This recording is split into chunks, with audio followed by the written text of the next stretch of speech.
বাসি হলো মোমবাতির মতো আলো দিয়ে সে নীরবে কাঁদে। প্রবাসী হলো মোমবাতির মতো আলো দিয়ে সে নীরবে কাঁদে।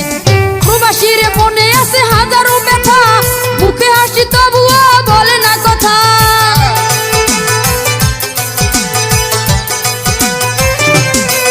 আরে প্রবাসীর মনে আছে হাজারো ব্যথা, মুখে হাসি তবুও বলে না কথা। হাজারো কষ্ট নিয়ে প্রবাসে থাকে, প্রবাস মোমবাতির মতো আলো দিয়ে সে নীরবে কাঁদে। প্রবাস মোমবাতির মতো আলো দিয়ে সে নীরবে কাঁদে।